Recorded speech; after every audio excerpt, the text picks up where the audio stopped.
Okay, good afternoon, everyone. This is the Kent City Council Committee of the Whole workshop meeting. Today is Tuesday, July 7th. We're going to get started here. I'm going to ask Kim to do a roll call, please. Thank you. Council President Corr, Councilmember Boyce, Here. Councilmember Boyd, Here. Councilmember Larmer, Here. Councilmember Michaud, Here. Councilmember Shoker, Here. Councilmember Troutner. Here. Thank you. Okay, agenda approval. Pat, team, any change to the agenda? No changes. Okay, council member, good? Okay, I'm going to ask for a motion to approve the agenda as is. So moved. Second. Okay, we're going to have a tough night tonight. All right. Have a motion and a second. All in favor, signify by saying aye. Aye. All opposed? Let the record show unanimous pass. We're going to move on to our department presentation, and the first one on the Operation Council. We're going to ask for approval for the Committee of the Whole meeting from June 16th. So moved. Second.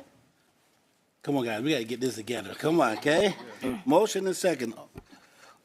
All in favor, signify by saying aye. Aye. All opposed? Let the record show unanimous pass. Okay, we're going to get this one right here. Going to ask for a motion for payment of the bills. Move to approve. Motion and a second. All in favor, signify by saying aye. Aye. All opposed? Let the record show unanimous pass. Moving on to item C, we're going to be looking at our monthly financial report. And Michelle Ferguson is going to lead us in this here.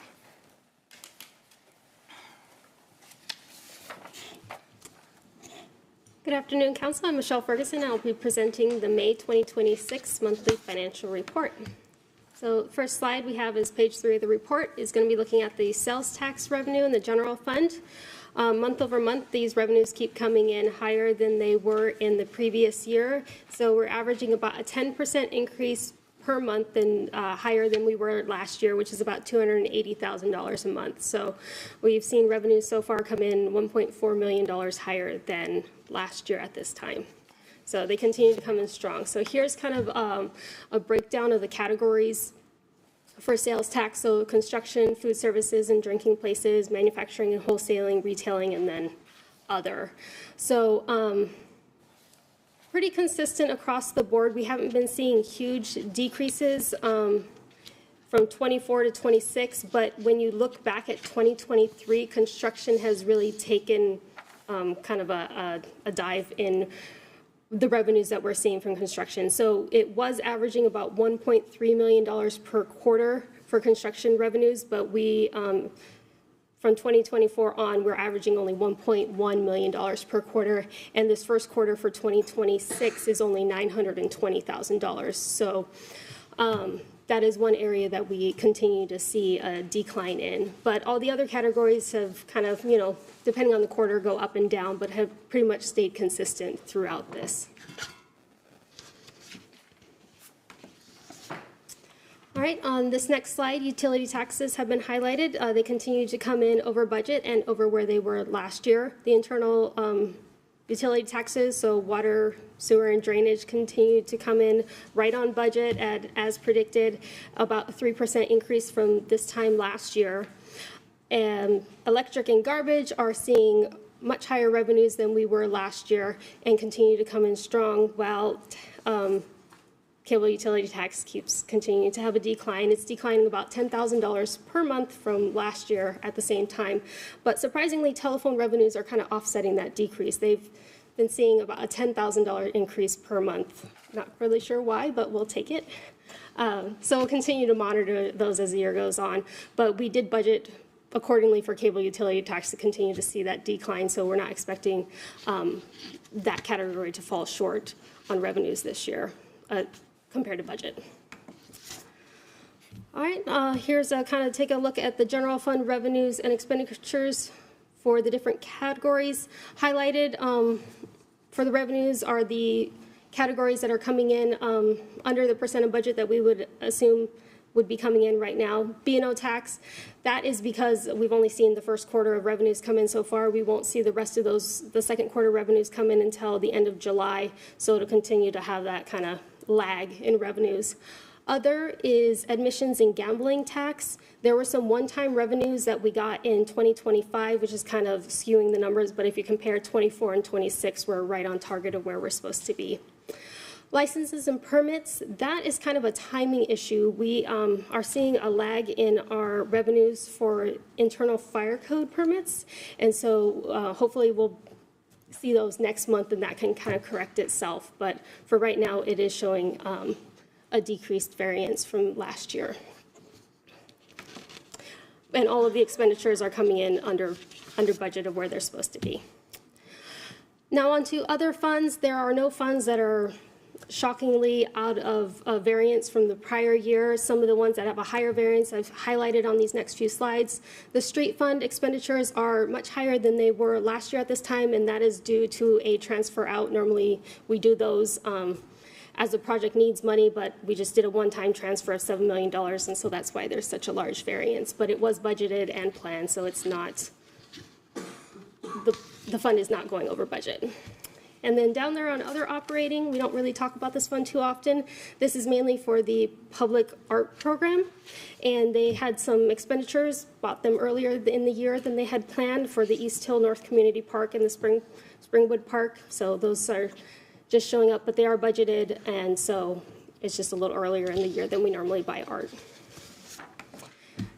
On the next slide, essential services. This is also a fund we never really talk about, but since it had pretty much the highest variance on this sheet, I've picked it out. This is for our internal office supplies and postage. So postage continues to kind of go up in price every year as it normally does, and we're just seeing a little bit higher expenditures than we have in years past. But it is budgeted and does not seem to affect the budget overall. It doesn't. We won't see this fund go over budget. And then on the last slide, unemployment. The variance is not high, but when you compare 25 to 26, but if you look back to 24, that is quite a bit lower. We were seeing consistent expenditures around the $100,000 mark at this time, but due to rising costs for salaries and benefits as well as claims, we are seeing higher numbers over the last 2 years for claims. We do not expect this to go down in future years, so we are budgeting accordingly for that. There will likely need to be a budget change before the end of the year for this fund. But there is plenty of fund balance, so it won't need a transfer in from the general fund. Any questions? Okay, any question? Please, Molly. Michelle, I have a question on the sales and use tax revenues. Looking at retailing, you pointed out it's been pretty consistent. Have we seen the Fred Meyer, have we taken any hit from Fred Meyer's not being in the mix anymore, or is that reflected here yet? I would assume it is reflected. It's more on category codes. I don't have the, I mean, I could get access to, but I don't have the individual store. Okay, but if there would have been a hit, it would have been reflected here already. It would have been, and so that large tick up in that dark orangey kind of color, that's Christmas time sales, and so that's why we're seeing the, so I would assume next quarter would kind of be the telltale sign if we are really seeing a decline from that store closing or not. Okay, great, thank you. Any other question, team? I think it'd be safe to say overall we're pretty much tracking just a little above than last year, pretty much, but. Yes, the general fund especially was seeing the higher revenues for sales tax and for utility taxes. Okay. Definitely be coming out ahead in the revenues. All right, are we good, team? Okay, thank you, Michelle. Thank you.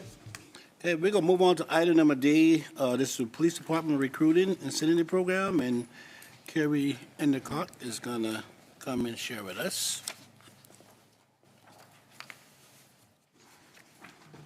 Good afternoon, Council. Carrie Endicott, HR Director. I'm here today. Human Resources and the Police Department are requesting authorization for the mayor to sign an MOU with Teamsters representing our police officers and sergeants. The MOU is formally documenting and ratifying the increased $25,000 hiring incentive for all eligible in-state police recruits that the city has been recruiting for since November of 2021. Due to an administrative oversight and during some staffing changes that were going on, the agreement was never formally executed or incorporated into the current contract. Over the last 5 years, the city has hired over 100 police officers, and 12 of them have been from in-state hires, which is demonstrating really how competitive the market is right now for getting in-state lateral officers into our city.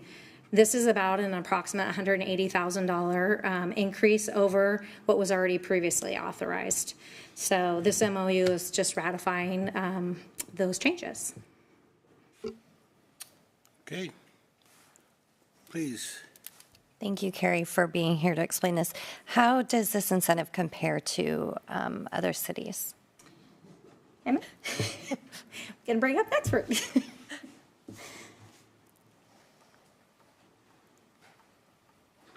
Hello, council members. Right now, it's in line with pretty much almost every other police department in this state. They're all 25,000. There are a few that are going up to 30,000, but most are about 25,000. All right, thank you. And I know our team still does a great job out there recruiting, and hopefully that trend will continue. I hope so. Any other question? I'm sorry, Councilmember Show. Thank you. And how many of these officers that got this bonus still work for Kent? Do we know? I have the number, I can get back to you. Is it like most of them? Most of them. Okay. I was just wondering why we don't require them to work for like a certain amount of years before. So we do only pay them $15,000, $10,000 at the beginning, and then, or it's $15,000, and then once they've been here and passed the probation period, then we pay them the additional, which is like 1 year after. Right. So that is what we charge them today. That's Okay. been what's in the contract. Okay. Yeah. Okay, no more questions? Okay, all right, I'll read the motion here. Okay, I authorize the mayor to sign a police recruiting incentive memorandum of understanding with the Teamster Local Union Number 117, subject to final term and conditions acceptable to the police chief and city attorney, and ratify all actions consistent with this motion. Second. Motion and a second. Any discussion? Seeing none, all in favor signify by saying aye. Aye. All opposed? Let the record show unanimous pass. It's been a while since we meet, council member. When somebody make a motion, then we do a second, then we move on, okay? All right. All right. Okay, we're gonna move on here. Next is item E, and this is introductory ordinance number 4544. Then we have Christina Schultz. Good afternoon, Christina Eshok, Deputy City Attorney. Today, I'm presenting another fiber franchise. This time, it's with Level 3 Communications. So Level 3 Communications has had a previous franchise with the city. Their first one was originally adopted in 2014. Because it has expired, you're being asked to adopt a new franchise. This would be 10 years. As you know, fiber franchises are governed by state and federal telecommunications law. State law sets forth a specific adoption procedure for franchises, which means they cannot be adopted on the same day. So you'll see it tonight for introduction on the consent calendar, and then again for adoption on August 4th at your consent calendar. So federal telecommunications law requires the cities to treat all these providers similarly, which is why the franchises that come before you are almost identical. They are all for 10 years and all have the same provisions governing installation, repair, relocation, and maintenance of the facilities within the right-of-way. So, and if you're counting, this is the 8th fiber franchise we've presented since 2020. Are there any questions I can help you answer? I think we've been to this before, right? 8-1, so. Okay, any questions, seeing none? Okay, I am going to read this motion here. I move to introduce ordinance number 4544 at the July 7, 2026 City Council meeting, which is later adopted by council, which grant a non-exclusive 10-year franchise with Level 3 Communication, LLC, for the installation of a fiber optic network subject to final franchise term and conditions acceptable to the city attorney. Second. Thank you. I have a motion and a second. Any discussion? Seeing none, all in favor, signify by saying aye. Aye. All opposed? Let the record show unanimous pass. Thank you, Christina. All right, we're going to move on. The next is all about Public Works. Yes, finally. Okay. Councilmember Troutner, please. Thank you, Councilmember Boyce. We have several items on the agenda, and I see Mike already here to talk about a resolution intent to annex Milwaukee 2, and this does require action. Thank you. Mike McTudis. I'm the Environmental Engineering Manager for the city. Good evening, Council. This is a resolution to authorize negotiation of an ILA to annex a small portion of unincorporated area that I will discuss briefly here. It's not a resolution to do the annexation. It's to negotiate the ILA with King County. So the area is down towards the south end of the valley, and the black line is the city limits. It also tracks in this area. It is close to the Green River, but there is a little bubble of an area that's on the north side of the Green River, which is unincorporated, but it's surrounded by the city limits. So this is a close-up. You can see the Green River goes across the bottom of it. So the new city limit, if we go through with the ILA, would be along the center of the river, which is the same as it is to the east. There's the portion of South 259th Street, which is unincorporated, and then there are 3 parcels of land on the south side of 259th Street, which were also unincorporated. There's a portion of the Union Pacific Railroad tracks on the left, on the west side. There's a parcel that the city owns, which was purchased through an ILA with the King County Flood Control District, which they reimbursed us for, which was intended for a levee improvement project, and it still is. And then the parcel along, most of it along the south side of the road is owned by King County Parks, which is Riverbank. So it's about 4.6 acres, but as you can see, it's surrounded on all the west, north, and east sides by incorporated areas of the city, and on the south side, it's the river. So this is a drone picture of it from a few years ago, and you can see just the property that fills the main part of the picture is the A1 Pallet Company. That is incorporated, Kent. But the road that you can see running up and down through the picture, that's South 259th Street. And incidentally, Fifth Avenue up at the top end of the picture, which is incorporated, the only way that the businesses can get out of that area is through unincorporated King County on 259th Street. So the reason, and you may be asking, well, why is the environmental manager looking at doing an annexation? And the reason is because of plans, the Milwaukee 2 levee improvements, which are very critical. That's the main reason why we started looking at this, is because the levee improvements include the unincorporated area all the way into some portions of incorporated Kent, as well as a continuation of the Green River Trail. The Parks Department has, the Green River Trail through this area is a shared roadway on the unincorporated road of 259th Street. So that's something that we want to combine with the Milwaukee 2 levee improvements to make both of those changes, improvements, and incorporating it would allow us to do planning and permitting consistency. So we only have to get permits from ourselves rather than having to go through a county process. This was a picture from the February 2020 storm, which was at that time was the high water level on the river since the Howard Hanson Dam was built. And you can see up towards the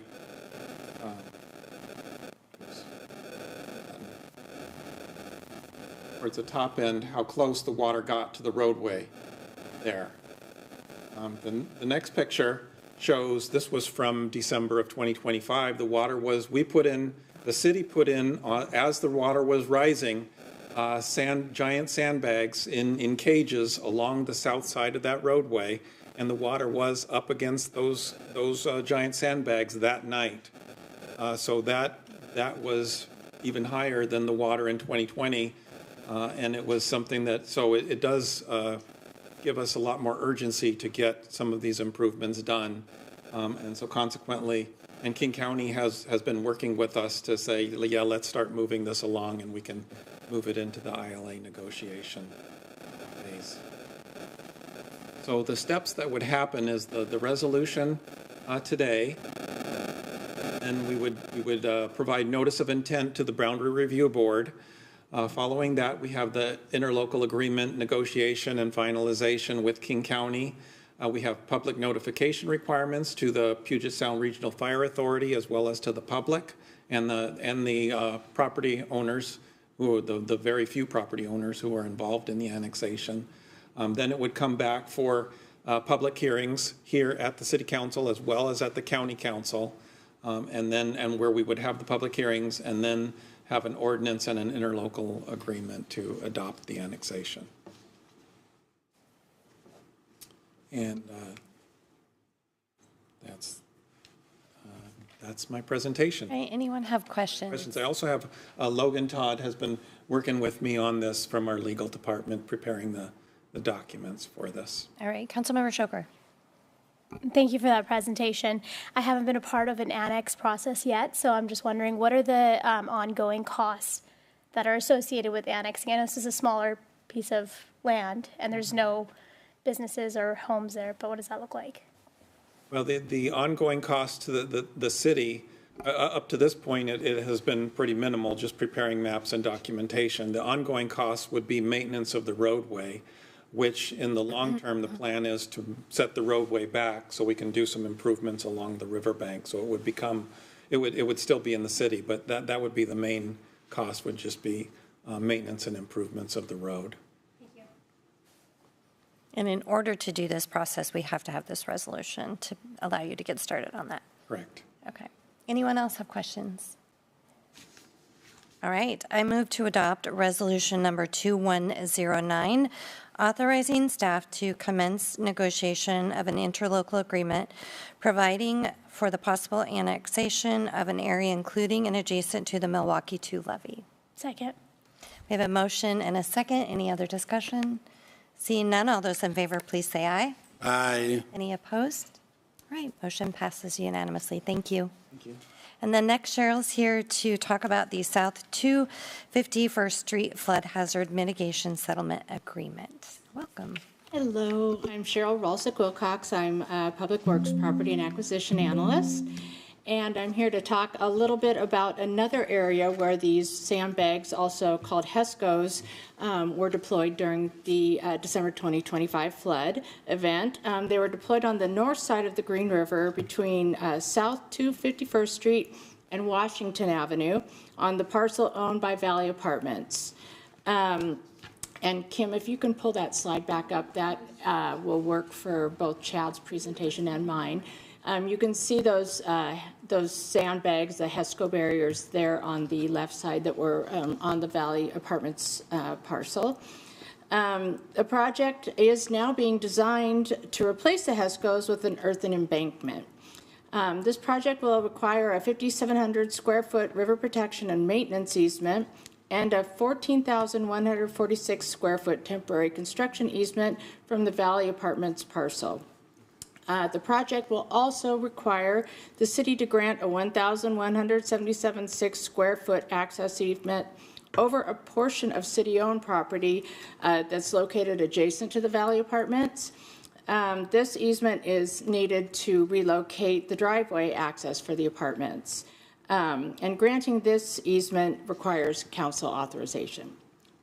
The proposed settlement agreement links all of the easements together, and they're all needed for construction and future maintenance of the project. And they reflect the agreement with the property owner in relation to the project.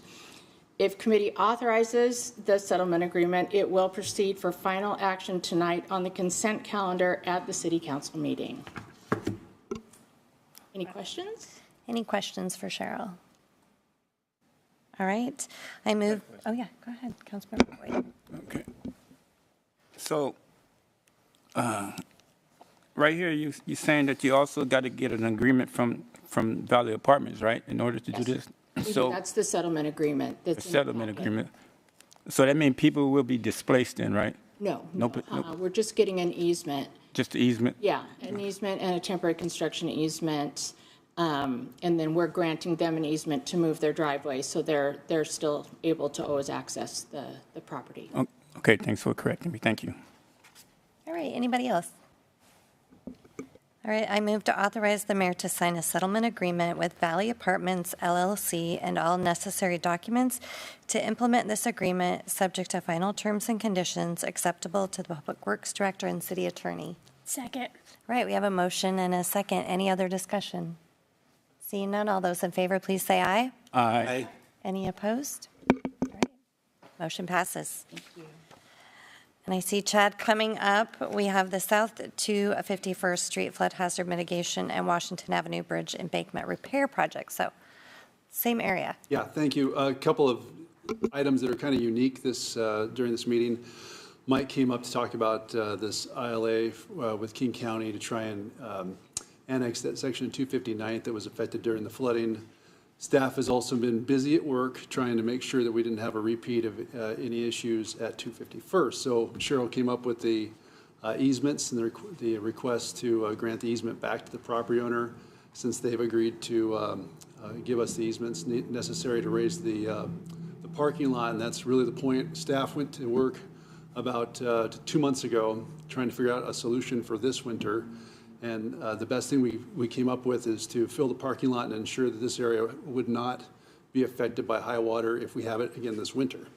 So that's where we have the request today. A little odd request. We've done this before, but it's normally I would come here and ask for a bid and an approval by council to accept a bid from a contractor. This is a case where, based on the timing, we need to have, and we were going to bring that July 21st, but we know we're not having a meeting on July 21st. So we're asking for authorization to award a contract to the low bidder to do this work this summer and have it in place by October 1st. And that's the reason, instead of coming at a bid, we're here for pre-approval. All right, Councilmember Boyd. Yes, Chad. So am I correct that we haven't got any bidders yet, right? Right, it's currently advertised. We'll open it next Tuesday. Next Tuesday. Okay. Okay, thank you. Councilmember Boyce. Hey, Chad, I think in the past, do your team do assessments as well, too, on what this cost may be in this type of situation, or no? Yeah, there's a little bit of padding in there because we want to make sure that we're able to get it done this season. But we think that $800,000 level we should go with the low bidder. We don't think it'll affect the bids themselves. People still want the job. Yep.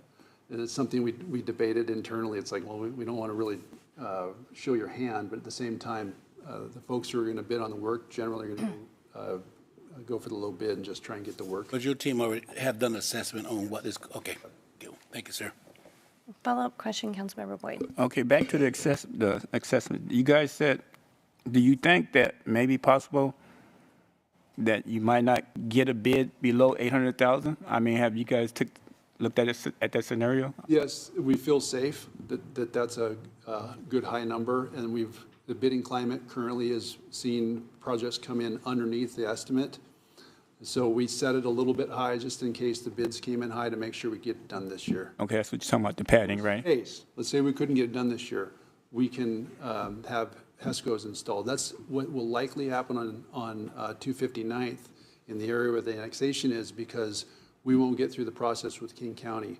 The reason we wanted to get this done at the location on 251st is the water was higher up on those HESCO stacks than it was on 259th. Okay, thank you. All right. Councilmember Michaud. Thank you. I also just want to point out that you are going to try to get reimbursed from FEMA. I see that in the packet. Yes, we are. Yeah. Thank you for mentioning that. Yes, we've had our first discussion with FEMA related to trying to recuperate costs from the flood fight back in December. And they noted that this may be eligible for reimbursement, but there are no guarantees. So we're trying our best to get it reimbursed. Seeing no other questions, I move to authorize the mayor between July 21st and July 27th, 2026 to award the South 251st Street Flood Hazard Mitigation at Washington Avenue Bridge Embankment Repair Project to the bidder the mayor determines is the lowest responsible bidder in an amount not to exceed $800,000, and to sign all necessary documents subject to final terms and conditions acceptable to the city attorney and public works director. Second. All right, we have a motion and a second. Any other discussion? All those in favor, please say aye. Aye. Any opposed?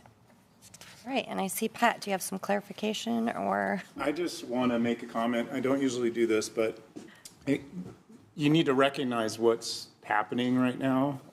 In response to the flooding event, CAD staff has gone to work and they've identified some necessary projects that we can pick off ourselves. These aren't our levees, it's not our river, but despite that, we need to make some improvements. This is a really good example. Milwaukee, a very proactive approach. I don't think other agencies are doing this. We jumped in and we're trying to prepare for those scenarios based on what we experienced just 7 months ago, 6 months ago. We're already taking action. I don't think you're seeing this anywhere else in this entire region. So kudos to this group. It's good work. So. Thank you. Thank you, Chad. Thanks, Chad. All right, I see Eric is coming up. We have an information-only item. It's the Transportation Improvement Board grant opportunities. Yes. Good to see you. Thank you, Councilmember Troutner. Council members, stepping in for David Payne tonight. I want to present this year's TIB grant nominations. I'll present 2 projects for this year's competition. And so we plan to submit applications for 2 different programs. The first is under the Active Transportation Program. This would be for adding sidewalk along Southeast 248th Street on the East Hill between the YMCA and East Hill Elementary. Or it's not East Hill, I'm sorry, Daniel Elementary. The project would add sidewalk along the north side of the road, completing a gap where there is currently no walkway. And it would also replace asphalt path along the school there with concrete. So the image shows the segment where pedestrians are currently accommodated on the road shoulder with a mixture of asphalt, gravel, and grass, as you can see in that middle picture. So our next project is not far away from that on 116th. This is also on the cover slide. This project would add a walking path along the west side of 116th from 244th in the north all the way down to our future roundabout at 248th Street. So that would pass in front of the fire station. Sidewalk would be constructed separated from the roadway for the most part, as you can see in section B. And where the path nears 244th at the north end would be built adjacent to the travel lanes, separated by an extruded curb, as you can see in section A. So staff hope to submit these applications later this month, with scoring and awards expected from TIB sometime in November. So with that, I'm available for questions. All right, Councilmember Boyce. Just a comment. I think the sidewalk on between 116 going by Daniel Elementary, and we're going to see a lot of our kids that leave Daniel Elementary and go to the Y, right? So to me, I think that's really, hope that project get moved as a safety thing, and they have the kids to be able to walk on a sidewalk away from the street. I think that'll be good. So hopefully they get through. So thank you. Thank you. Good comment. Anyone else? All right. Thank you so much for being here. Welcome. And that does it for Public Works. Back to you.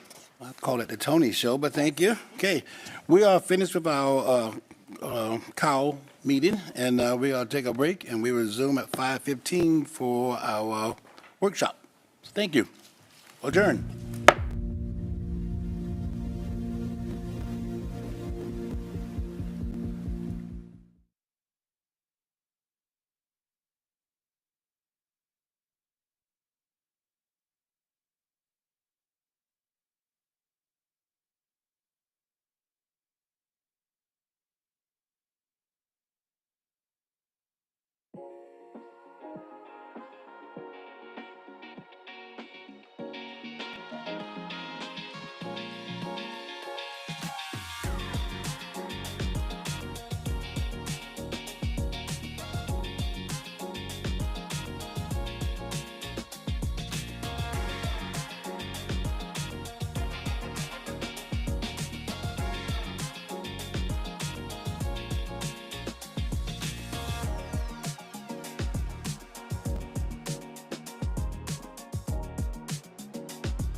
Okay, we are back. We are going to start our Kent City Council workshop. We got 3 items on the agenda tonight. We're going to go with item number 2 first, which is called the Safe Place Program. We have Sarah Halstead that's going to share it with us. Sarah, how you doing? Doing good. How are you guys doing Good, tonight? good. Thank you. Great.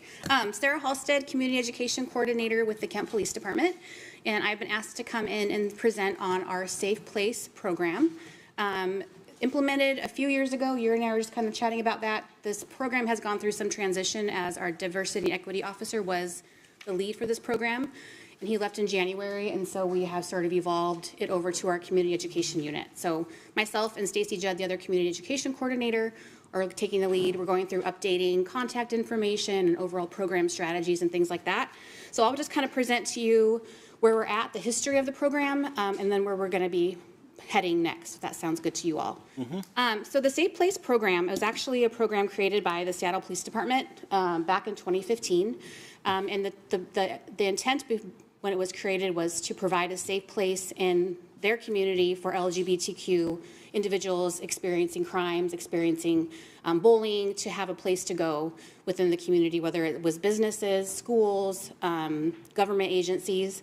And as Seattle implemented the program, they expanded it to involve and include all hate crimes, basically. So it includes all hate crimes. And so for us in Kent, it's the Safe Place program partners with local businesses, the same as Seattle, and organizations, as well as schools, to offer victims of hate crime shelter if they're feeling unsafe. The Seattle Police Department, you have to actually, they created this program nationally, and you have to actually apply and go through check all their boxes in order to become a Safe Place agency. And so we did that by basically showing that we have bias-based policies and procedures, as well as hate crime investigations policies and other things that they require in order to become a Safe Place program. So we went through that process, and we were able to become certified by the Seattle Police Department. And ultimately, Safe Place really does create that bridge between police and the community. It really is about helping victims at the time that they need to have help. And those victims are kind of the more marginalized ones that we have.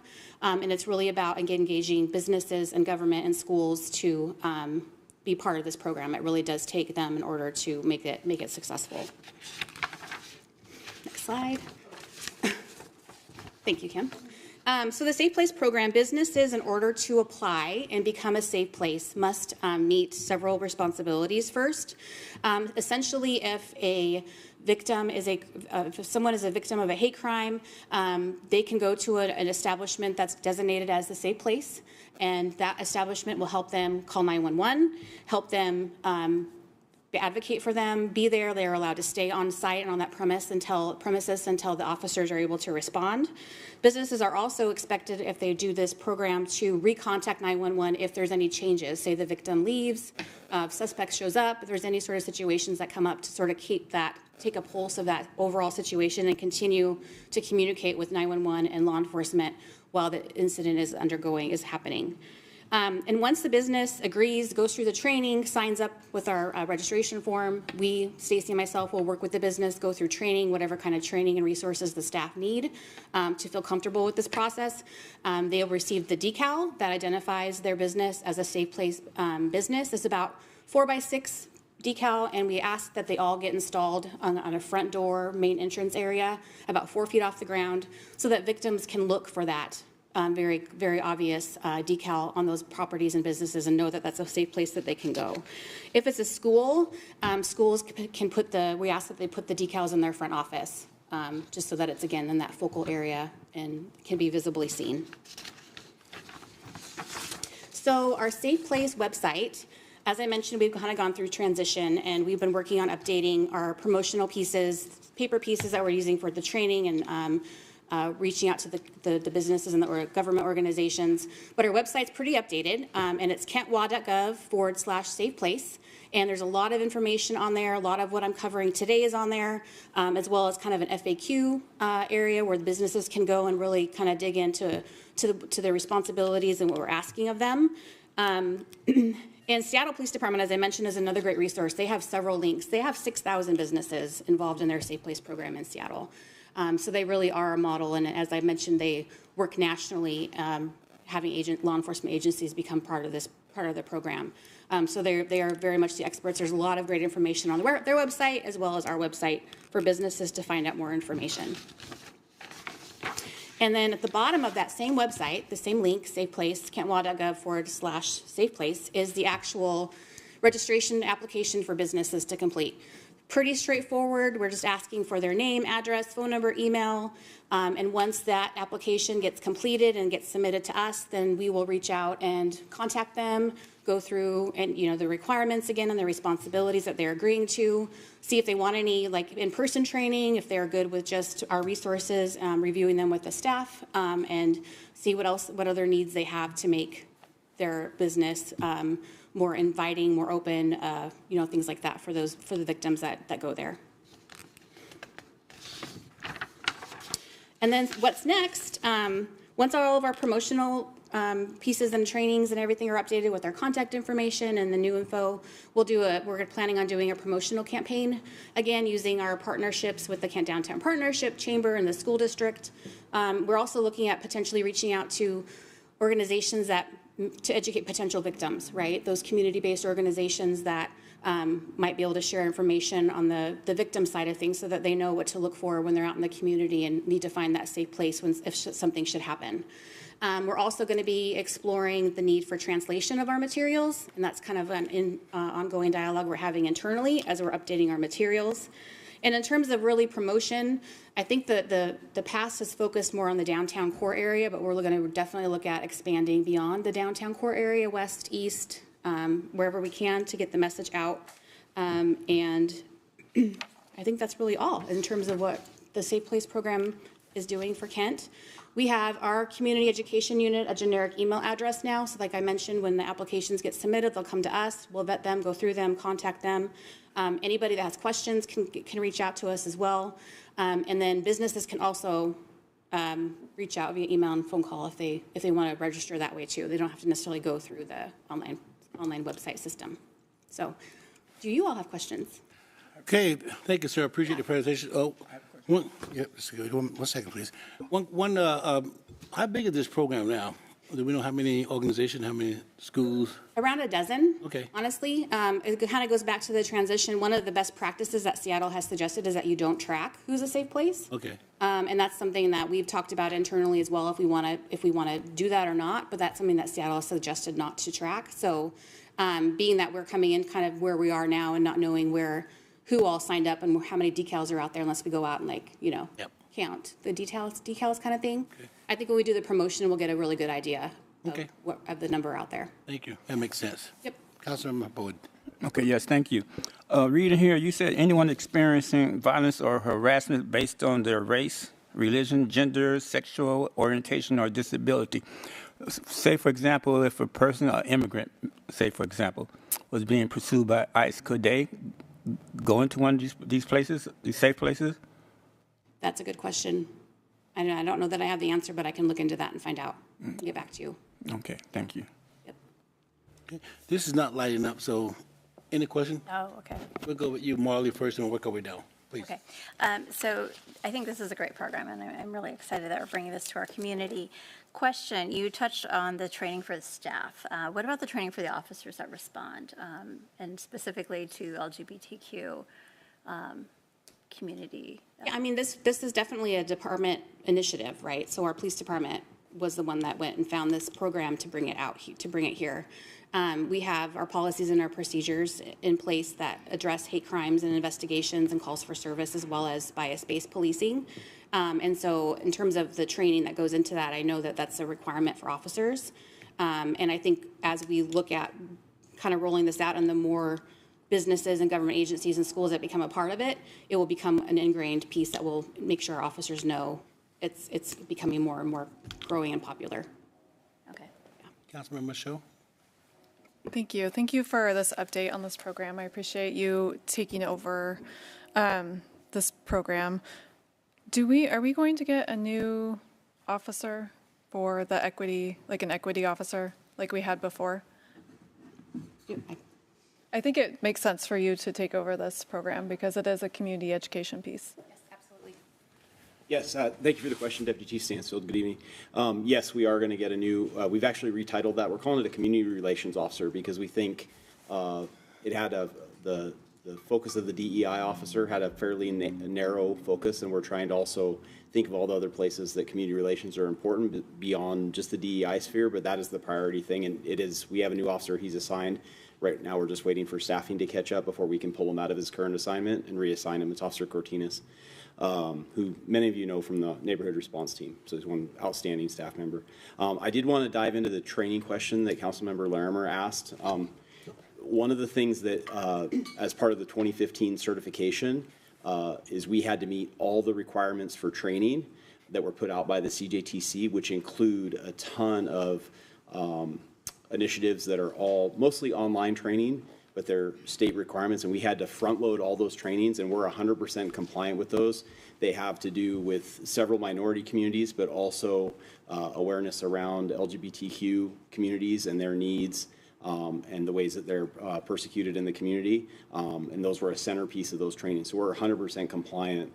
It was one of the requirements for 2015 that we had to meet prior to be approved for that. So we're probably, I would like to say we're probably the furthest along in the state on that.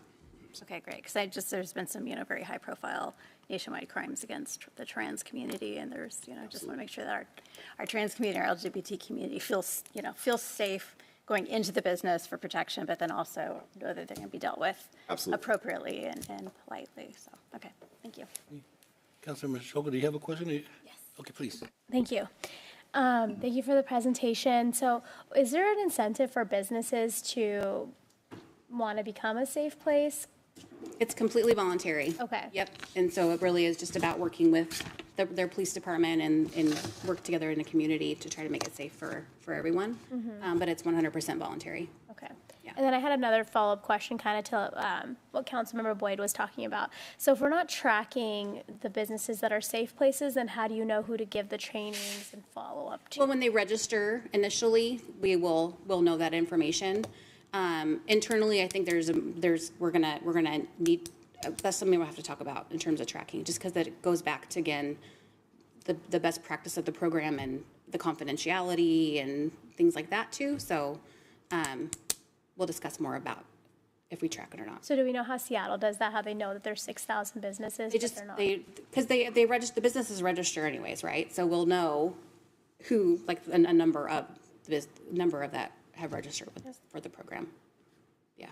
Thank you. Mm-hmm. Are you okay, Councilman Tyler? Okay, cool. Thank you, sir. Great program. Appreciate it. Thank you. Appreciate you. Thanks for Thank your you so time. much. Thank you. Yep. Okay.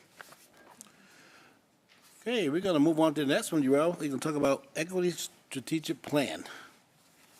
How you doing today? Good, how are you? Real good, thank you. Good afternoon, Council. Uriel Varela, Race and Equity Manager, here to provide you an update on the strategic plan and the implementation that's happened over the last 4 years. So here is a presentation outline. So I'll be covering the areas of focus as well as the action steps that are attached to those areas of focus. I'll be talking about the implementation of a plan from 2022 to 2026. I'll provide you with a few examples of action items that have and how they were implemented and what the result was from those action items. And then I'll be providing a recommendation for the updating of the plan. And please let me know if you have any questions. I can stop and answer those questions. So as a reminder, we co-designed this strategic plan with community organizations, with community residents, diverse residents, as well as internal staff. So this was co-designed. We arrived at these 5 areas of focus. So communication and language resources, equitable representation, training, and community engagement. These were the 5 areas of focus for our strategic plan. Each area of focus has a universal goal attached to it. So, for example, communications, the goal is for the City of Kent is committed to building an inclusive and well-informed community by working to improve communication about city services in a manner that is culturally relevant and equitable. So you see those things are attached to the areas of focus.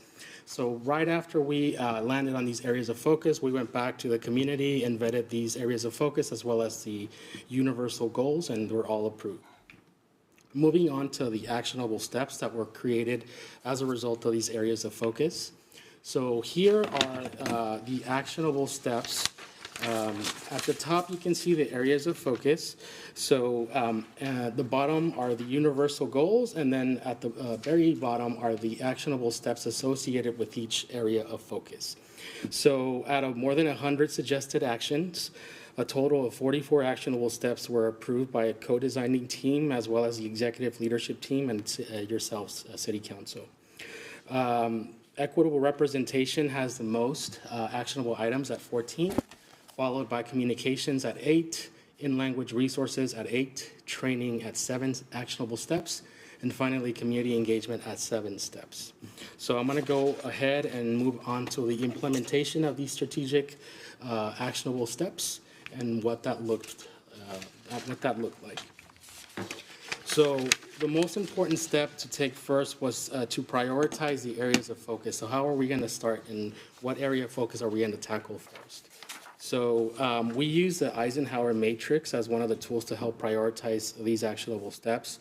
So this framework helps prioritize tasks by sorting them into a 4-quadrant grid based on the actionable steps' urgency and importance. So if you can see in the color-coded representation here, if an actionable item was urgent and important, we categorize that as priority 1. If the action was less urgent but equally important, we categorize it as priority 2. If the action was urgent but less important, we delegate it to contracts or future implementation. And finally, if it was less urgent and less important, it was scheduled for this year, 2026. So we could wait a little bit longer to implement these things. Following that, we didn't just rely on this Eisenhower matrix to prioritize actionable steps. The BIPOC engagement report included a survey. These were open-ended questions, and the number in the parentheses that you see, it's really tiny, but represents the number of times a specific topic was brought up, and language access as a program became the priority based on those recommendations, followed by communications. So this is the active current status of the implementation. So as far as actionable steps and how they were categorized, we currently have 8 of those actionable steps that were scheduled for 26 that we're working on right now, 2 from the priority 2 area, 1 from priority 1, and 2 that are delegated as contracts or scope actionable steps that are delegated to our community-based organizations under ARPA contracts. So examples of priority 1 include language access and procurement. Priority 2 examples include a local interpreter list of interpreters that are based in Kent. Things that were delegated under contract include the BIPOC business list as well as the community engagement toolkit. And finally, for 2026, an example of this is the blind recruitment hiring process. So that was one of the things that we scheduled for 26. A different way of looking at this, and I apologize, this is a big picture of the strategic plan and all the actionable steps associated with each area of focus. So in blue, you see the action items that have been complete. And it has a green outline, it means that it's in progress or incomplete. And if it has a yellow outline, it's under contract, so we're expecting it from our vendors. This is a more detailed picture of the plan and the implementation, and you can see each area of focus followed by the percentage of actionable steps that have been implemented so far. So as you heard, language access was the most important and prioritized by our community. So we are at 100% when it comes to implementing the actionable steps for language access or in-language services. That is followed by training at 86%, community engagement at 71%, and equitable representation is at 50%, and then finally communications at 63%. Again, this is just a big picture of all the items in the plan and whether or not they've been implemented or are in process. So we're going to jump into updates on some of examples of these actionable steps that have been implemented and the results of those implementations. So here you can see the Municipal Equity Index score by the Human Rights Campaign. So increasing our municipal equity score, or MEI, to 100 was one of the actionable steps. So the Municipal Equity Index is an annual assessment published by the Human Rights Campaign Foundation. It evaluates how inclusive municipal laws are, policies, and services are of LGBTQ plus residents as well as their employees. So when we started the strategic plan, you can see the 2022 numbers there on the right. We were at a final score of 78 out of 100. As of 2025, we're at 100%, 100 out of 100. And part of the reason why we gained this additional score, improved score, has to do with updating our anti-harassment policy and providing training to all staff, also including gender as part of that anti-harassment policy. The next example is Certified Welcoming City. So joining the Welcoming America Network and receiving a Certified Welcoming designation was another important step. Certified Welcoming is a program that is run by a national nonprofit by the name of Welcoming America. So the certification process formally evaluates and assesses Kent's community's efforts to provide an inclusive place for all. The word community is key because they're not just analyzing our programs, they're analyzing nonprofits, they're analyzing the school district, they're analyzing the city of Kent as a whole. So far, we've gone through the self-assessment. So the city has to apply and complete a self-assessment of all these different categories. We receive an evaluative audit. So last year in 2025, May of 2025, we had a couple of Welcoming America staff who came here and did an audited programming as well as a community program. So we had community members come in, nonprofits come in, and share what their programs, how they help our community. So, and finally, we received a detailed report on our strengths and our weaknesses, the things that we need to improve on. And they also allow us to provide additional evidence after the audit to meet the requirements for the certification. So the way that certification works is a 5-star certification, 1-star, 2-star, 3-star, and up to 5. We applied for a 4-star certification. The audit that we returned gave us a better sense of where we were. So we reapplied at a 2-star certification, and we provided the additional evidence, and we're waiting on those results. So we were told we were going to be receiving those results this summer. So we may be receiving the Certified Welcoming City certification by Welcoming America. This would make us the second city in Washington State to receive that certification after Redmond. The Language Access Plan, this was, like you've heard, the priority for the strategic plan, at least the start of this implementation process. So this has been one of our biggest success stories. The work is being led by our talented Race and Equity Coordinator, Maria Disoc. A Language Access Plan was created and approved by leadership. On the left, you see the Language Access Resource Guide. This is the cover of the resource guide that is available for all of our employees, and that essentially provides a pathway of how, or essentially a process of how interpretation and translation requests should be received by our office and the process afterwards. So you can see on the right, the language line data for October 22 and 2024. Language line is the program that we use for interpretation when it comes to iPads for ASL interpretation, or on the phone interpretation. And if you could see the numbers, these numbers have been increasing, and they've seen growth over the last few years as far as calls, number of minutes, unique count of languages. A language access page was also created for our employees to guide them through the translation and interpretation process.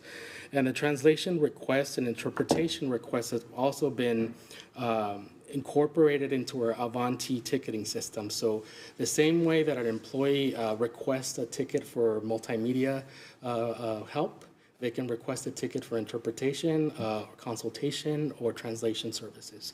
That's a good way of keeping track of how many of those requests we're receiving, whereas previously we were just getting the emails and we were translating the requests.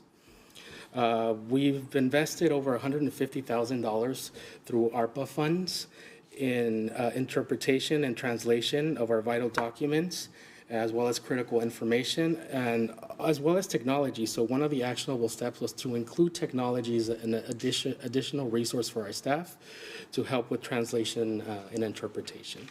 So here, I believe, if I have it with me, maybe I didn't, oh, here it is. This is the Pocket Talk that we've purchased as part of the Language Access Program. I'm going to pass it along. So we currently have 24 devices. We've invested in Pocket Talk devices. All departments have access to these devices. The Pocket Talks are meant as a short conversation, not appropriate for long conversations. So this does not replace a human interpretation because it lacks the ability to translate nuance.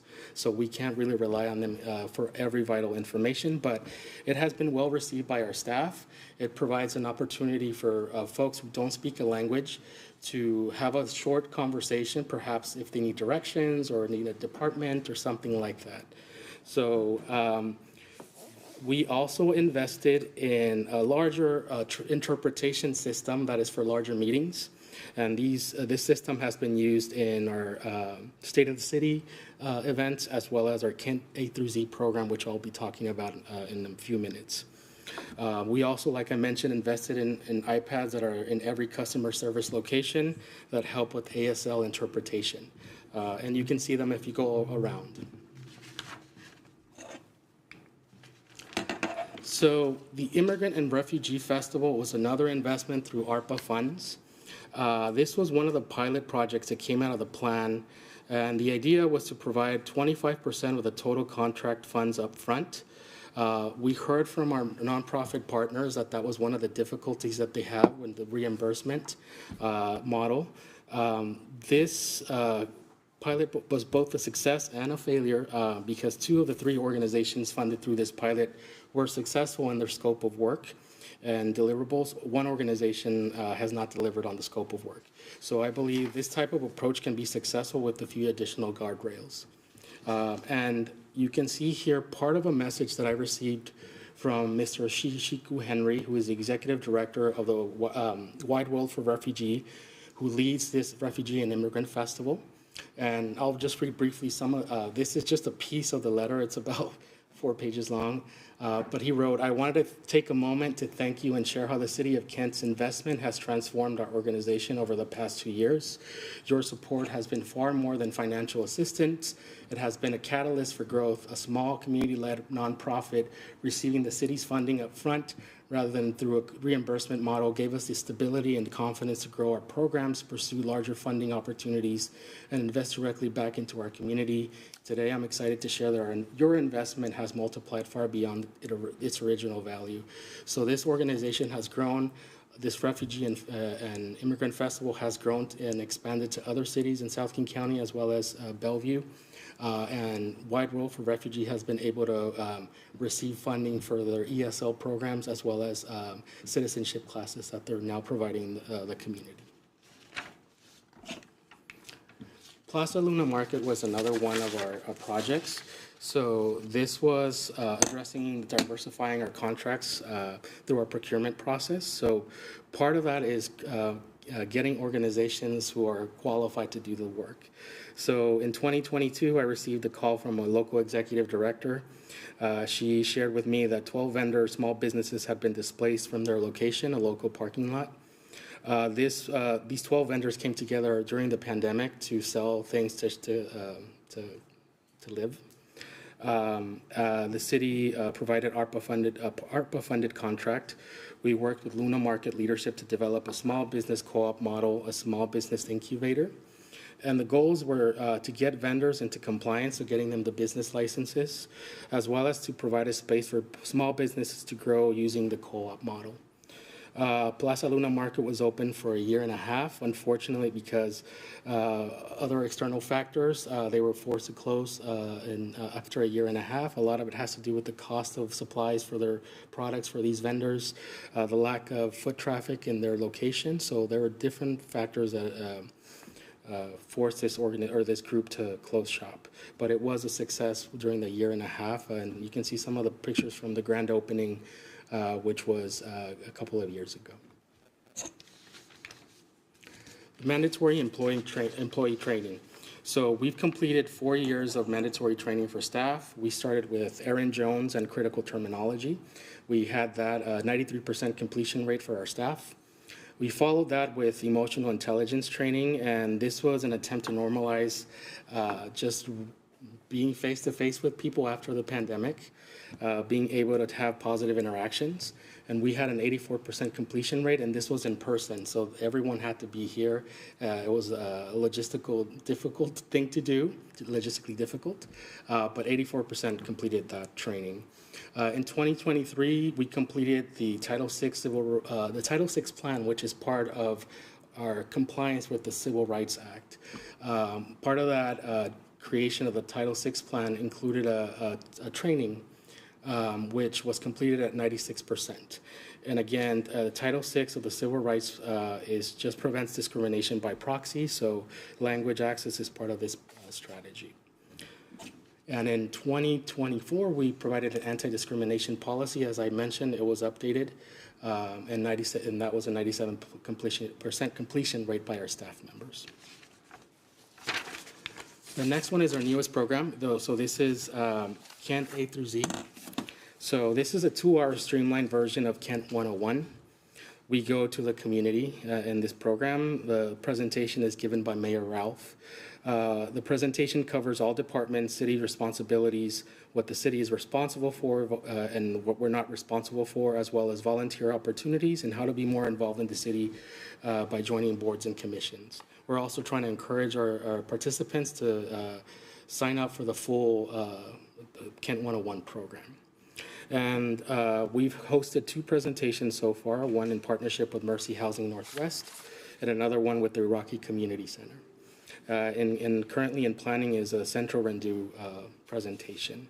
And the goals, again, is to connect diverse communities to city leadership and how the city works, encourage participation in Kent 101, as well as encouraging applications to boards and commissions to diversify the boards and commissions. The Race and Equity Speaker Series has been going on even before this plan started. So the continuation of the speaker series was another actionable step. Some examples here that I included are Terrence Roberts talking about school integration in Little Rock, Arkansas. The one in the middle is a partnership with World Reliefs Washington. And this was a From Home to Home exhibit, which was an immersive experience that created an opportunity for folks to experience what the resettlement process looks like for people here in Kent. As you may already know, we have 2 of the largest resettlement agencies here in Kent.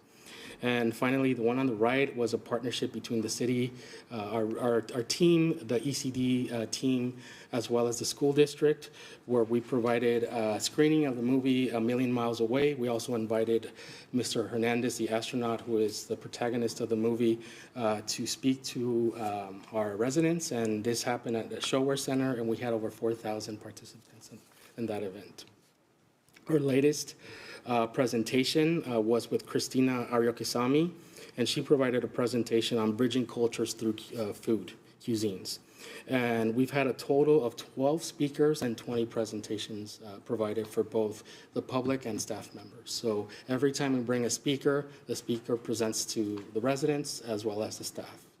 And this was at a recommendation after our first speaker series, which was very successful as well. So now on updating the plan. The Diversity Board has a new role on updating the plan. We worked with external stakeholders initially for this plan, but the Diversity Board will function as the external stakeholders as described in the updated DEIB Board Ordinance that was passed 2 years ago. The Diversity, Equity, and Inclusion Board is tasked with updating this plan. My recommendation is that we use the Welcoming America audit report, which provides us with the roadmap of actionable steps that can be incorporated in the updated plan. And here is the rating and our compliance or lack of compliance based on the audit. We are now pretty compliant with 2-star certification, but we're really close to 3- and 4-star certification. So we're in compliance with a lot of those requirements. So it's an achievable goal. Here's more information about the Certified Welcoming Standard. So the Welcoming Standard is organized into 7 categories critical to building a welcoming community. So government leadership is creating an infrastructure or having an infrastructure in place to support inclusion and equity. Civic engagement, all residents, including immigrants, are able to fully participate in civic life. Equitable access services are available to all residents. Education, all students, including immigrant students, have the support they need to thrive. Connected communities, building connections and trust between residents. Economic development, all residents can participate fully in the economy. And safe communities, policy and practices are in place to prevent discrimination. So a lot of these areas of focus that this certification welcoming has align really well with our current areas of focus, and it provides us a roadmap to updates that we can streamline. So instead of spending 2 years co-creating this plan, we could do that in less than a year. And with that, I want to thank you for your support. This is a picture of the co-designing team. Part of it, half of it, this is the external stakeholder team. We have had an internal stakeholder team. So I want to thank you for your support. I think we must continue to show that equitable and anti-racist government is an achievable goal. With your support, I think that this is possible. So thank you. I can answer any questions that you have. Thanks a lot. Great report. How often do you guys meet? What was that? How often do you meet the board? So this group no longer meets. This is the co-creating team that was paid for to help us create the plan. Okay. The diversity board meets every other month. Every other month? Yes. Okay, cool. Thank you. Any question, team? Yeah. Please, Wally. So I have a question. So you had mentioned in the Welcoming America criteria that it's beyond the city. It includes school and stuff. Right. How many of the non-compliance things are within our control to improve? Just some, not a lot. I think we're compliant in a lot of those requirements. Most of what we're not in compliance with has to do with programming that we're not responsible for. So we can work with organizations to help kind of achieve this goal, but it requires assistance from other organizations as well as the Kent School District. Gotcha. And then another Please go ahead. question, if I may. Yes. So, to continue this at the standards we have been and the incredible work your team is doing, like what is the number one thing that you need support-wise from the council or from the city? So the number one thing I would say, making the coordinator position a permanent position. So Maria's position is an ARPA-funded position. She is leading the language access programming, which is a highlight of this implementation. It's also been recognized by other cities, and we've helped other cities develop their own language access programming through her help. So I think capacity becomes the biggest issue when it comes to implementing these plans, and creating her the role or making her role permanent would be the most helpful for our work. Thank you. Councilman Shaw, you have a question? Councilman Shaw, please. First, I just want to say thank you for that presentation. It was very detailed. I appreciated seeing the intent, the implementation, your current progress, where you're at. I also appreciate the internal and external work that you've done, both with city staff and with residents. Is there a partnership with the Kent School District when it comes to any of this work or alignment of it? There has been, yes. So I mentioned the event with the astronaut. That was a big partnership with the school district. So they recruited heavily for folks to attend this event. They promoted this event really heavily. They were also part of the planning team. So there is collaboration between both governments, but I think it could be improved.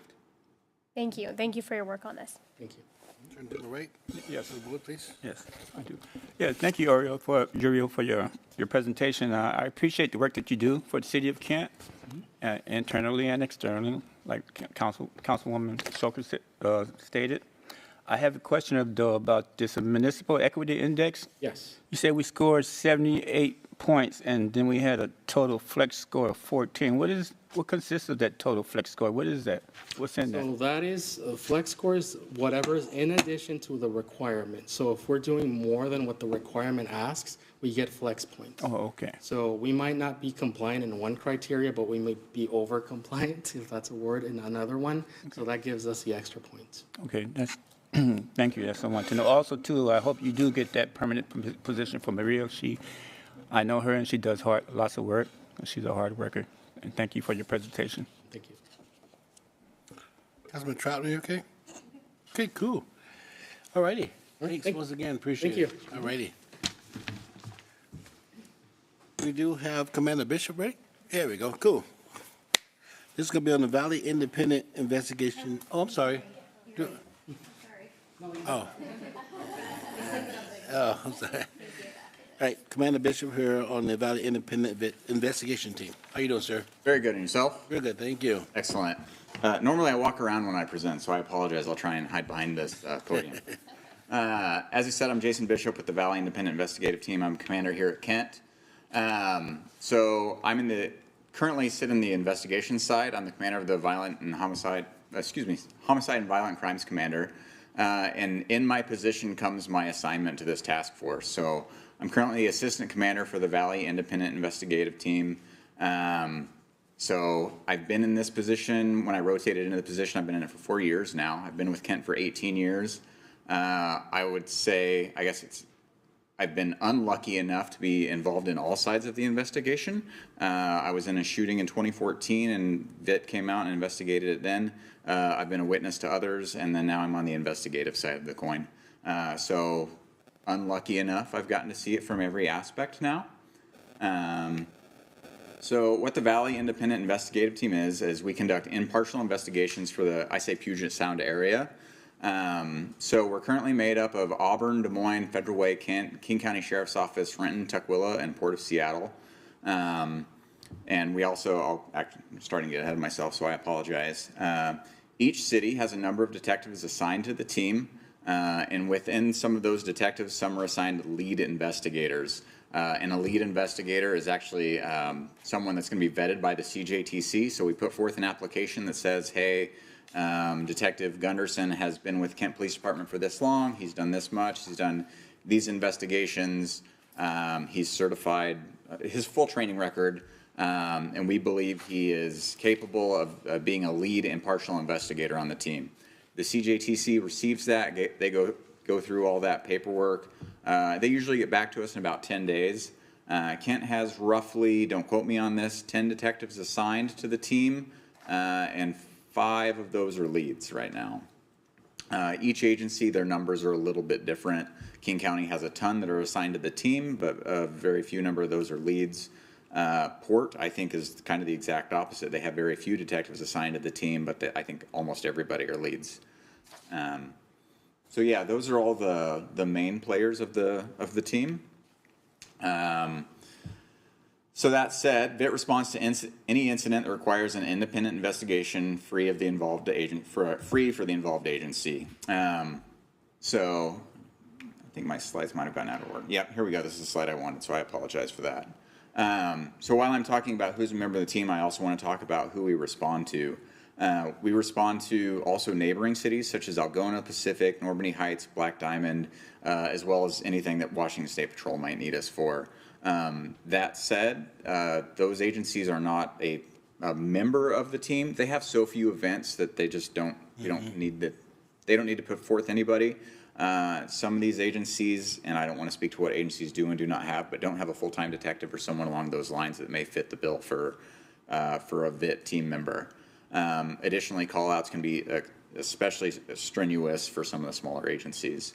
Another unique part of this is Washington State Patrol. We will respond to help them, but they're not part of it. They are a part of IFIT, which currently is Bellevue, Kirkland, King County, and Seattle just joined up with them after their consent decree ended. So we'll happily assist any of these cities. We've assisted other cities outside of our area that have asked us to help before, but then that's usually a phone call between chiefs. So going back to the other slide that I kind of jumped ahead on, I apologize. So what does VIT do? We respond to any sort of event that would require an independent investigation. So there are a few WAC requirements that require a VIT response, and those are included in this. So it's an application of deadly force that results in any harm to any party. But notice that I say deadly force. So if you have deadly force, say a shooting, but results in a very small level of harm, say a glancing shot, we would still come out for that because it is lethal force, even though it may not require medical assistance. Any application of force that results in great bodily harm or greater, to include death, so that would be a non-lethal force application, but the result of the force exceeds just the normal, less lethal. When great bodily harm occurs to a person in custody, including in a corrections setting, So we also respond to SCORE. They're not a part of the agency, but they are a member of all the other agencies. And Kent historically is the only one that can respond to SCORE since we are not a part of them.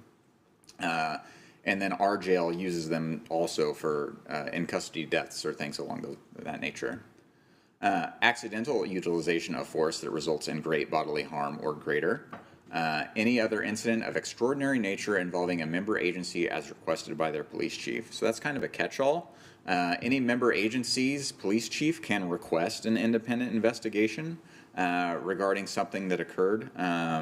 An example of this is Renton was in foot pursuit of a suspect who ran into Lake Washington. The suspect was unable to swim and drown. There was absolutely no force involved, but because of the nature of the events, they called and asked us to investigate. And that one was just last year. Each agency has stuff that just kind of comes up that's very unique, that they ask for a third party to investigate, and that's where we step in. And I went through that one already. So why an IAT? So this goes back quite a long while. Going back pre-2012, agencies they just performed kind of courtesy investigations for one another. The chief would call a neighboring agency and simply ask for them to perform an investigation, ultimately kind of at the mercy of the neighboring agency to say yes. I was a very young copper in 2012, so I can't really speak to what that was like. But I do know that they were just like, hey, City of Kent had this, Auburn, can you come help out? And this can be done for any type of investigation, whether it to be use of force or simply a conflict of interest. And those are still done at times. An example is City A has an internal theft, and they may ask City B to perform the investigation for them, so there's no conflict of interest. That can be done through the VIT channel, or it can also just be done off like this through a courtesy. In 2012, VIT was formed with only one eye at the time. It was the Valley Investigative Team. It was formed, made up of of the Valley agencies, specifically for the purpose of investigating major incidents to include officer-involved shootings. At the time, this wasn't required by law. It was simply great forethought by the local chiefs to recognize the need for the team. And then kind of just having been in law enforcement at the time, there was need for it. Kent, Renton, Auburn, all these agencies have events, as you all know.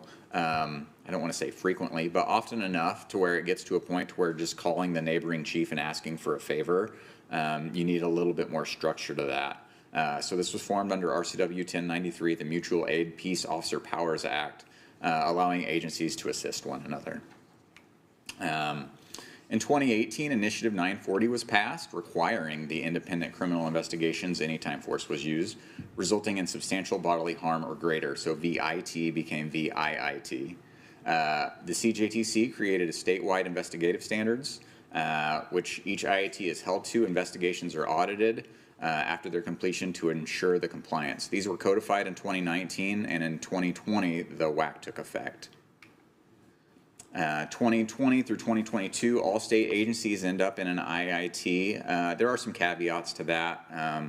I don't know the timeline for Seattle, but they were under the consent decree for part of that, so that's why they just joined up with IFIT. And so there were a few irregularities there, but for the most part, this is true for the whole state.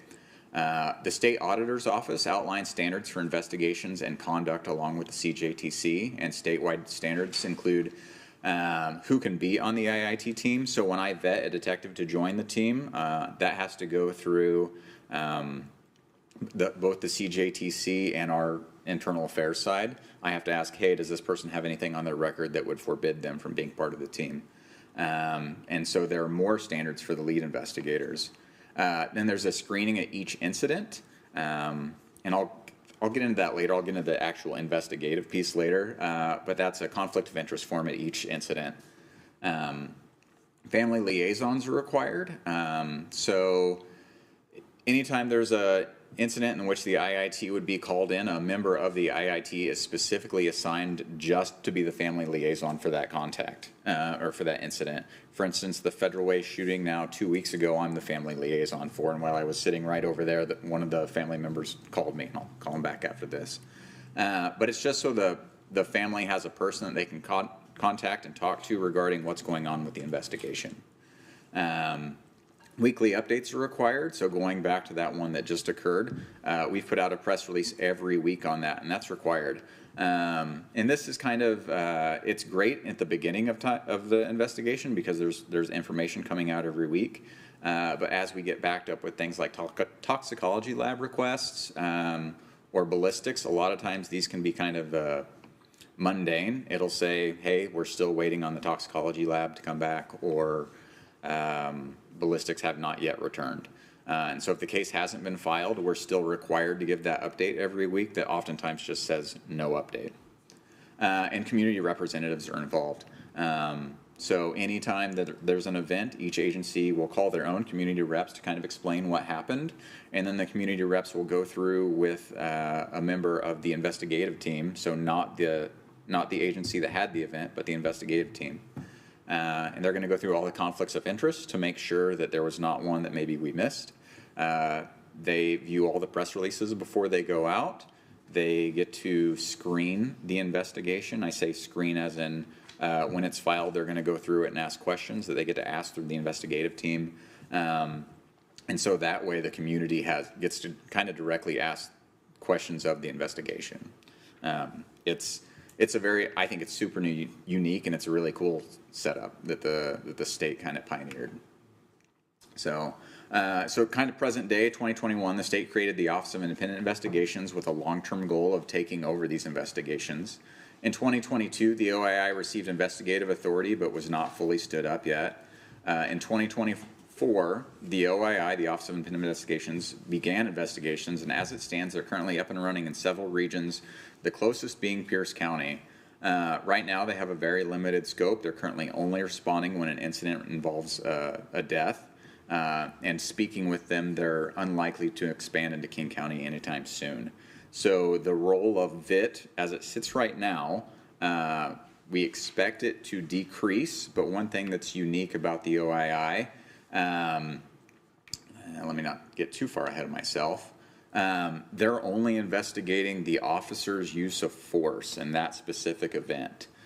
So what they're not doing is, say it's a robbery that turns into an officer-involved use of force, they're not conducting any sort of robbery investigation whatsoever. So a team like VIT or your Pierce County FIT team would still need to respond to do that part of the investigation.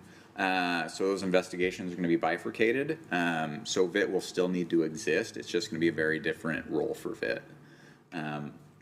So as I said, we were lucky enough to meet with the OII because part of, and now I'm blanking on the borders, it's either Algona or Pacific. Maybe DC remembers which part extends into Pierce County. Is it Algona or Pacific? Algona. Okay, there we go. So part of our catchment area is a very tiny sliver, Algona, in Pierce County, and Auburn is too, part of Auburn. So there is a little overlapping jurisdiction, but a very, very small amount. We met with VIT. They're primarily made up of prior law enforcement officers or area attorneys. Specifically, the one that is assigned to Pierce County right now, their lead investigator, is a former Auburn officer, an Auburn detective. They're currently doing Pierce County investigations. They also have a backlog of reviewing previous investigations. So one of the things that the OII just opened up recently is if you have a prior event that you feel needs to be looked into by another party, the OII is taking those on. It has to be an event that's within their jurisdiction, but they're looking into those now. There's no confirmed timetable for King County. They kind of loosely say 2028 with the current funding, but that number kind of moves. So the investigation. And an incident occurs, the city where the incident occurs reaches out to VIT Command. Earlier I mentioned I'm the assistant commander, so there's one commander. So you're either going to get, it's Commander Lewis out of Renton and then myself. So they're going to call the VIT Command and then get the event screened. I can't really think of scenarios where we've turned one down. Oftentimes it's just a conversation of this is unique, here's what happened, what do you think VIT's role would be in this, and then we end up stepping into it. The involved cities are excluded from the response and completely excluded from the investigation. So when Kent has a shooting, you'll often see, it's usually this room that ends up being where it's at because it's where everybody fits. The only part that Kent will get to be in is we will give a brief of, hey, here's what happened, and here's what we know. And that brief is usually very shortened because we can't have any compelled info like a public safety statement. So it'll be officers responded to incident XYZ. Something led up to Officer Bishop, I'll just use my own name there, using lethal force. He fired his rifle 3 times, wounding the suspect. And that'll be about the extent of the brief that we get. We usually ask questions like, is it on body cam, is there in-car video, stuff like that. The agency will answer those questions, and then that is pretty much the extent of the involved agency's role in the investigation.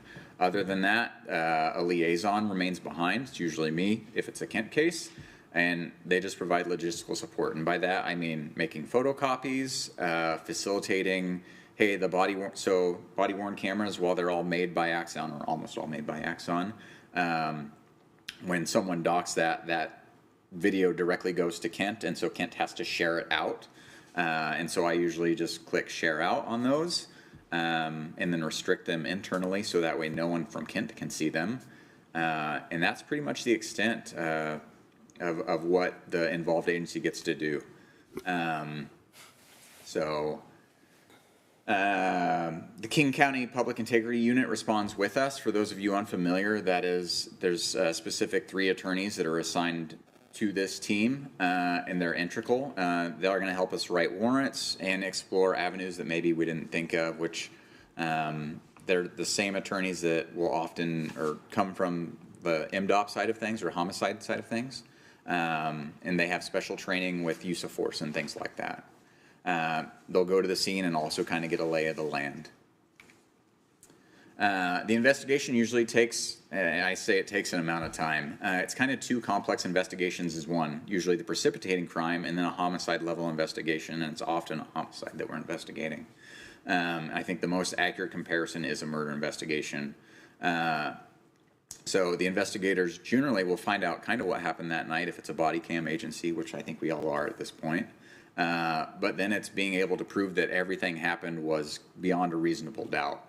And so the time between the initial event and a full filing is often around a year. And some of that is backlogs like toxicology or ballistics. For instance, our Madison at Ridgegate shooting over here, which was late 23, maybe early 24. Kind of sketchy as to the dates on that. Yeah, it would have been 24. It took us a year to get ballistics back on that. And so we can't file anything until we have ballistics back that can say, hey, this shot was fired from this rifle. And so oftentimes those cases will take a year. Yeah, as I mentioned, we're at the mercy for talk screens and stuff. And then another thing I'll point out is oftentimes these involved a huge response from police. And so all these police show up, they all have their body cam on as they're supposed to, and say it's on for an hour or 2 hours. Well, you've got 10 officers there for 2 hours. That's 20 hours of body camera that all has to get watched. And I recognize that's small, but these are the same investigators that are doing our other crimes like murders and so forth. So nothing really gets put on the back burner, but when everything's on the front burner, it takes up a lot of time. Once the case is completed, it's sent to the prosecutor's office for determination. Once submitted to the prosecutor's office for review, there's still often work to be done because they'll come back with questions of, did you look at this, that, or the other thing? That's usually pretty limited because they've been there with us since day one, but it's usually reviewed by 2 separate prosecutors. As I mentioned, they're going to assign out the public integrity prosecutor with us, and then there's another prosecutor for the precipitating crime. For instance, if it's a robbery or something, the King County Prosecutor's Office will assign a robbery prosecutor to it, as well as the Public Integrity Unit prosecutor. And then they'll usually ask further clarifying questions, like if the officer is, now it's because we're later in time, if the officer wants to give a statement voluntarily, aside from their Garrity statement. And so there's usually a little bit of time in there that they'll ask a few questions, things like that. And then they return with 1 of 3 findings: justifiable, as in the officer's actions were justifiable and necessary; lack of sufficient evidence for charging, that's the most common one we're seeing these days; and charges filed, that is the most uncommon. The lack of sufficient evidence for charging is kind of a, I'll say de facto. because they'll have an event that maybe I'm in fear of my life, and so I use deadly force. But then I'm unwilling to give a statement that would say, "Hey, I'm in fear of my life, so I used force." And so what they'll do is they go to the body camera, they go to the witness officer statements, and determine, "Hey, this was probably justifiable and necessary," but without the officers saying, "Hey, I acted in fear of my life because of X, Y, Z." The de facto result is the lack of sufficient evidence for charging. And so we see that one a lot, but we're getting more and more officers who, once time has gone by, they're a little bit more willing to give a statement through an attorney that says, "Hey, here's what happened that led me to these events." Because we can't use the Garrity statement or public safety statement since those are both compelled. The King County Prosecutor's Office never gets to see those, and we as the investigating agency never gets to see those. The only person that actually gets to see those is that agency themselves. So, the future of it, as I talked about a little bit previously, VIP's going to continue to do investigations up to OII moving into the region, and then we'll still need to exist. And additionally, there's going to be other times, like I talked about, when agencies need just a kind of an impartial third party to take a look at cases. And then we would also still be responsible for investigations declined by the OII. I think it's going to be a long while before they're doing investigations that aren't murder, or homicide. As of right now in Pierce County, as I said, they're only investigating it if it results in a death. I think even when they come to King County, that will still be the standard, and that's years out. So, and admittedly, that's also me kind of speculating as to what the future holds. Who knows, though? So, some stats for some recent years. This is since I've been on the team. In 2023, we had 12 activations. 5 were for Kent. In 2024, 8 activations, 2 were for Kent. 2025, 6 activations, 4 were for Kent. And in 2026, since I've made this slide, we're actually at 6 activations, but only 1 specifically for Kent. There we go. There's my numbers. Kent currently has 10 detectives on the team. 5 of those are LEED certified. What questions do you have for me? I think VIT is a great program. I am very happy to be the current stakeholder in it for Kent. And I think we do very good work, and I think the King County Prosecutor's Office would tell you that too. So I'm happy to sit here and tell you about all the good work we're doing. Thank you, Commander Bishop. Great presentation, a lot of information here. I just want to get a question if I go to my colleagues here. So when the OII, do they only investigate if there's a death by the officer, right? Shot by the officer, right? Yep. But you guys do the same thing as well, too, and that's part of your investigation as well, too. So do you guys collaborate as you do this here, or do you got 2 separate investigations going on? So right now, we haven't worked with OII at all. Okay. As soon as they do take over in the region, it'll have to be collaborative, since they won't do anything of the precipitating crime. And so if you have, say it's even just an assault on the officer that made them use the force that they used, right, we would be investigating that part. So say it's not a robbery, it's just something that maybe only that officer witnessed, we wouldn't be investigating that part. Okay. So we're going to be working hand in hand even when they come in, unless there's some sort of, I would say, major shift on their part of they'll do some sort of precipitating crime, and then it would even change a change in the law, because their jurisdiction right now is just so limited. Okay. So. Thank you, sir. I want to go to my colleagues here. We'll start with Councilmember Boyd. Okay, yes, thank you, Commander Bishop. I got a question, and one of them is, how many members are on the VIT team? Oh, shoot. Average. At our last call out, we had 56 people show up. 56? 56. Okay. And that also includes people that are, that's our crime scene team. Kent sent probably 8 of those 56, myself included. You'll get a commander from each of the responding agencies, and then anywhere between 3 and 5 detectives from each. Crime scene is usually the biggest portion of that. I think we had 8 there for crime scene, and then another 4 detectives. So. Okay, so these are all law enforcement officers, right? No civilians? No, sometimes we will use evidence technicians for crime scene portions of it. Okay. But that would just be for the crime scene portion of it, not the follow-on investigation. Okay, and I think you answered one of my questions earlier about if something with like a deadly shooting happened here in Kent, and we got members on the VIT team that are from Kent, they would be recused from it, right? Yeah, They would not. 100% excluded. The only thing we can do is provide liaison duties, which is simply just logistical support. Okay. Stuff that they need from Kent that while they're in Kent, they can't get themselves. I facilitate a whole lot of copies being made, so, yeah. Okay, and then back to you talked about also your community reps. You got community reps in each city? Yeah, each city has their own set of community representatives. Port of Seattle's the one outlier who just uses Tukwillas. Okay, and now these are non-law enforcement officers, Correct. right? They're Okay. members of the community. For instance, the ones I'm working for or working with, Federal Way. One is the Federal Way has some sort of chief's board or chief's council, I guess, or chief's call. They're both members of that. She works for King County doing something on the tribal board, I guess. Okay. And then the other one is just a retired community member who's very interested in staying up to date with their community. Okay, and they do just oversight work, right? Yep. Okay, and I guess my last question is, who's funding this? I mean, how are you guys paid?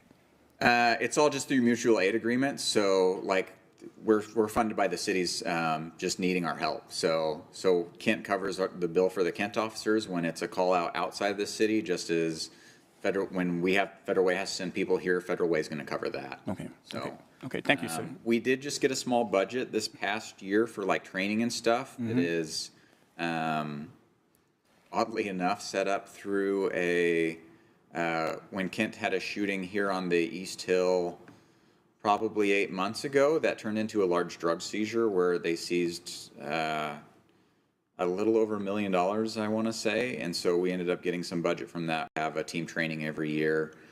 Stuff like that. So there's a small budget now, but that's new. Okay. Thank you for your service. Yeah. Councilman Michelle. Thank you for this presentation. So, first of all, I learned something. I didn't realize that you also investigated the precipitating crime.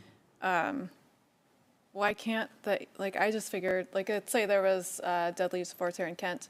I just figured Kent would investigate, like, whatever led up to that, and then VIT would take over? No, so there's kind of a conflict of interest there, or at least could be seen as a conflict of interest there. So it's generally best if VIT takes the whole thing.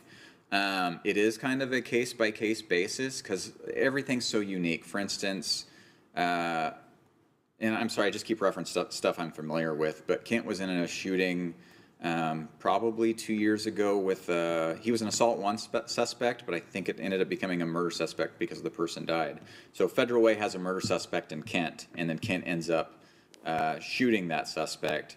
It was actually Federal Way's turn to be lead, and even just because they had a crime against the suspect, they got pulled from it, and so Tukwila ended up handling all that.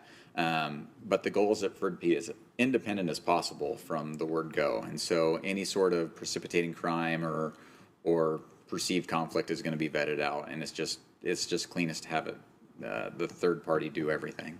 Okay, thank you. I have another question about community representatives. Are there any, like, legal requirements? Each city makes their own requirements for their community representatives. I don't happen to know what the Kent requirements are right now. Okay, thank you. I don't see any more questions. Are we good? Hey, Commander Bishop, excellent job in your presentation. I can tell you're passionate about it, so we do appreciate everything you do. Thank you so much. Thank you. All right, have a great day. Okay, we are adjourned until the council meeting at 7 o'clock.